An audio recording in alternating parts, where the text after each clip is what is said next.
wrong with that?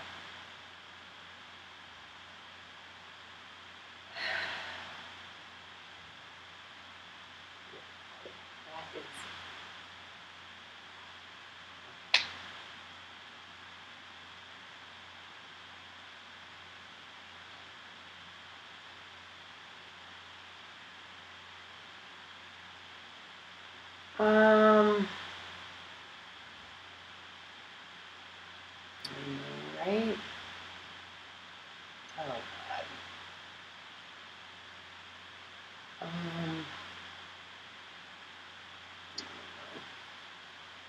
my God. Wouldn't that be crazy?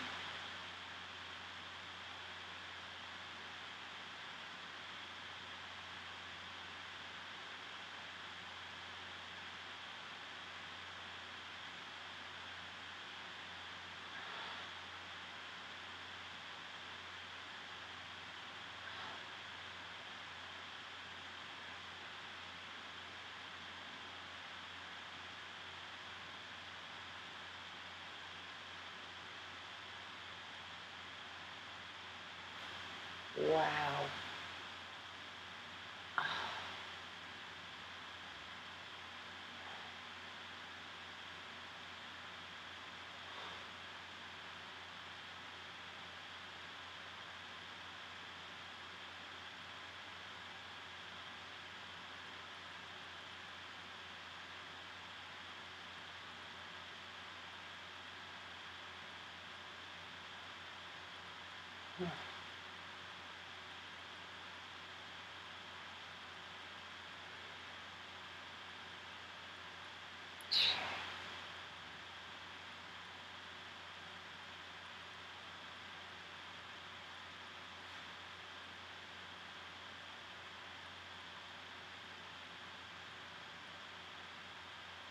Huh.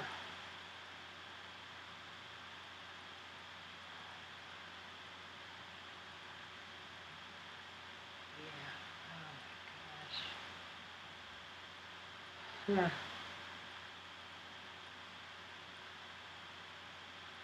Oh, wow. Oh. Okay.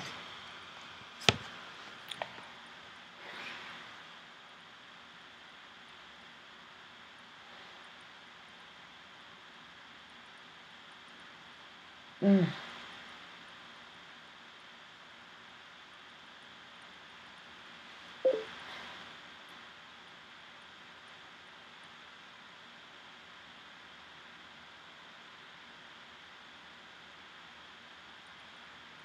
Would she have had a daughter? A male? Oh. Huh.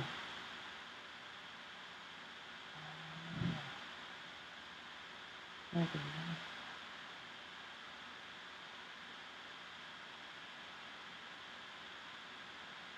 It must have been.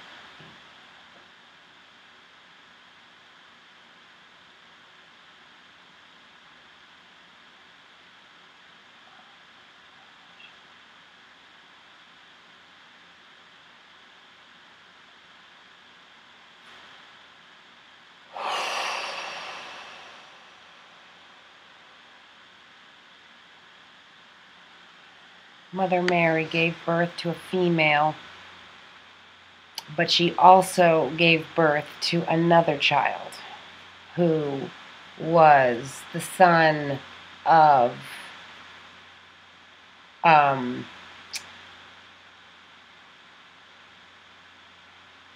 someone else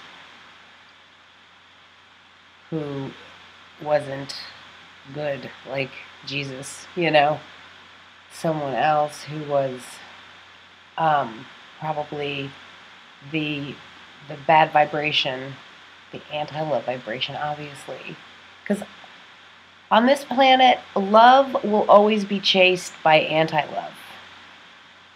Love will always be followed by anti-love. That's one of the rules of the anti-love experiment. Love will always be followed by anti-love, or the opposite of love.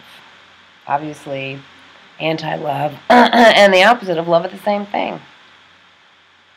Anti-love equals, which is the anything, the opposite of love. And there's so many different ways to do love. There's equally as many ways, if not more, to do anti-love.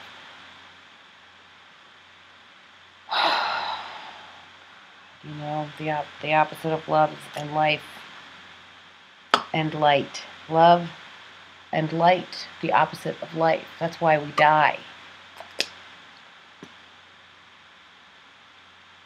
Or, it's why our body dies on this planet.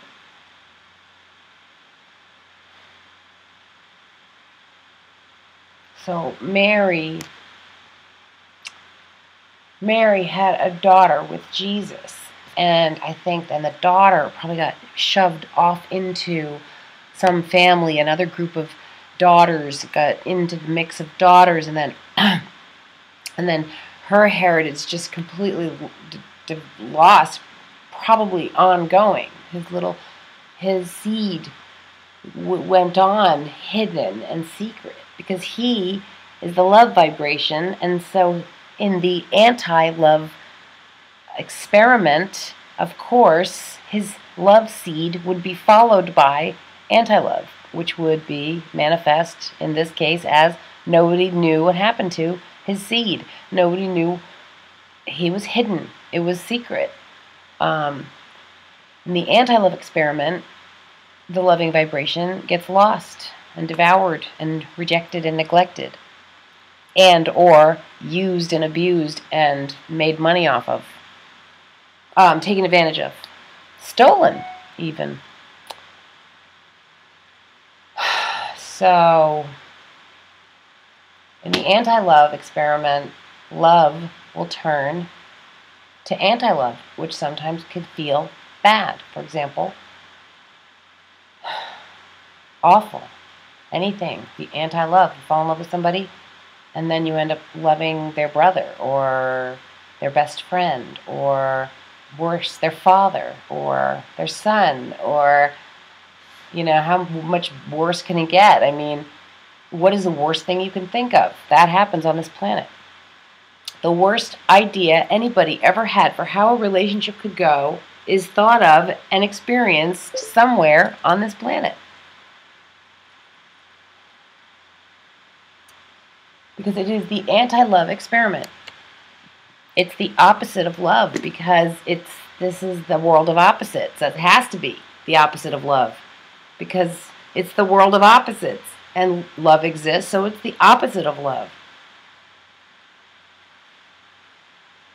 It's almost like the void. It's like a slap in the face. This is the hell. This is one level of hell, anyways. I'm sure there's worse, but not too much, because call it what you want. Maybe another word for anti-love is hell.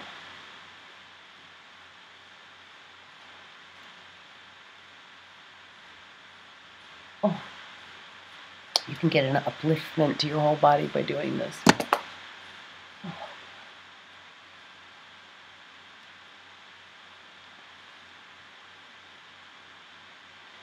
Oh my God. I understand now. I get it. It's the anti-love environment where everything goes against love. That's why it's almost guaranteed it's going to go against love. It's just about whether, it's not whether or not it's going to go against love. It's going to go against love. It's just how is it going to manifest? How is your slap in the face going to come at you? That's all. That's your only choice, is which way you get slapped in the face. If we came down here on a mission, we were probably tricked into the mission. That's what I'm starting to think. Everyone's like, you agreed. You hear from these Pleiadians, you agreed to this assignment. It's like, yeah, with a gun. Was there a gun to my head? Because nobody wanted to come here, and some people wanted Earth to just, the whole anti-love experiment to disappear. Why are we saving the anti-love experiment?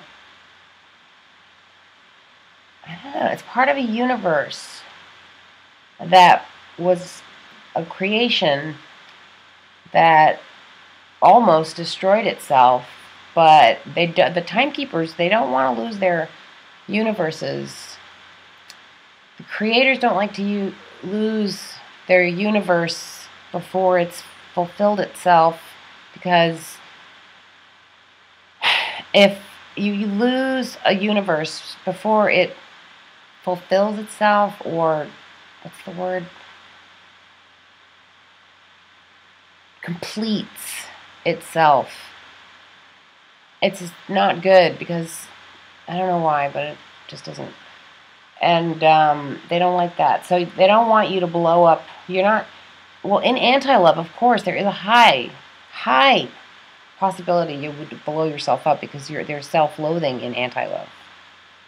And self-destruction in anti-love. There's self-loathing and self-destruction, self-doubt. All of the negative things you can feel against loving yourself are in anti-love. So that's why we have self-doubt, self-loathing, self-deprecating, self-abusing,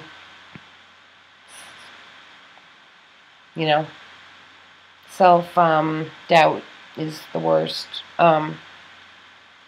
We should be having self-love and self-respect is what we should be having, and self-worth and self-value.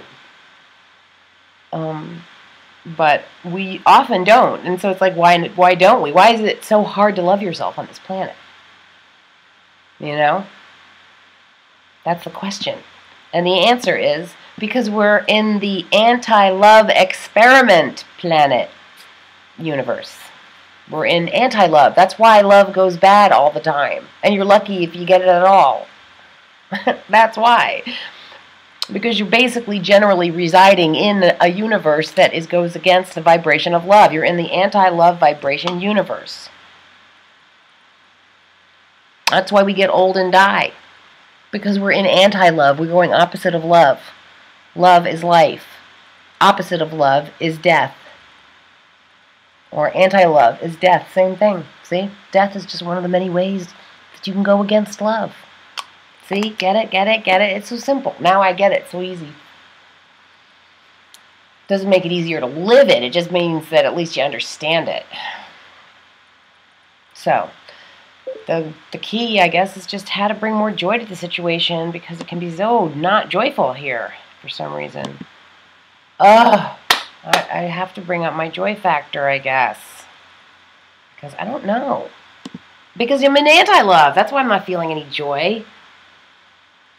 No matter how good my life is, in many ways, it's so good. In so many ways. I mean, compared to what it used to be and what it could be. It's pretty good right now for the last few days. I mean, really, in general, lately, really. I have many things to be thankful and grateful for. And I am. So I should feel happier, shouldn't I? So what's bringing me down? Why aren't I more up? Why am I still waking up in the morning going, oh God. Even though I love my apartment and I love where I live on the planet. It's because I'm on the planet. It's because I'm still in 3D. And my job is to... Why do we have to bring the planet up in the most difficult possible way you can think of? Which is to go inside a human body with your brain 90% gone and no memory of what you're doing in the human body or why you're here, completely and 100% buying into what you learn, which is there's nothing else you can do. You have to survive, right? So you're designed with a high desire for life force, a fear of death, and then this random or thought-out situation where you're a little tiny baby who's relying on others completely for the first... 10 years of your life, and, especially the first year where you have absolutely no ability to take care of yourself at all on a planet in a baby body, and, it's a pretty intense game, game of the gods. Only the gods play this game. That's what I mean about, the ones playing the game who are on this planet in the human bodies, design the game with all its parts the same way somebody designed World of Warcraft. And then went in and played the game. That's what we're doing here in this Matrix. Those ones of us who, I guess, designed this game. I used to make this joke, just like, did I design this universe? Did I design the universe? Like, well, maybe I did design part of the universe. Maybe I designed part of it. I don't know. But I definitely think that I'm one of the people who is playing my own game that I got myself into, and now I can't seem to quite get myself out, or I'm one of the, light workers who's trying to uplift. But why do we have to do it in the most difficult way?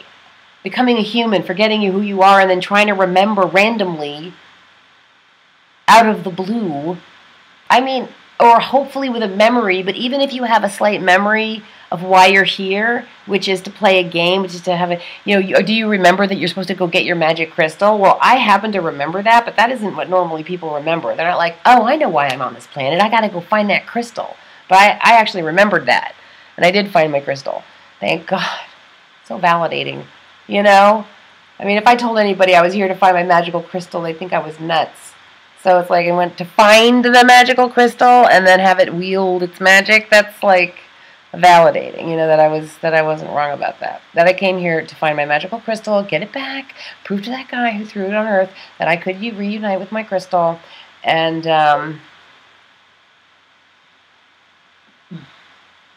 hopefully heal my energy, unite 48 million people, heal the planet, make a living.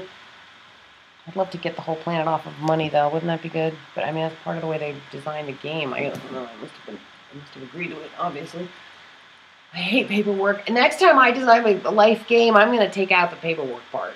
If I have to go down and play it, I don't think I came up with the paperwork part. That wasn't my design. I came up with a lot of stuff, but definitely not paperwork. I think I helped create the idea of the computer, though. And just, mentally. Because where I'm from, you create ideas mentally, and then they go into manifestation very quickly. And because the love vibration is so strong, everything is very geometrical and symmetrical. Naturally. The love vibration is very symmetrical. We are asymmetrical because we are in the anti-love vibration. I'm not sure what we should call it other than anti-love, but that's what I'm calling it for now. All right, I gotta run. Big kiss.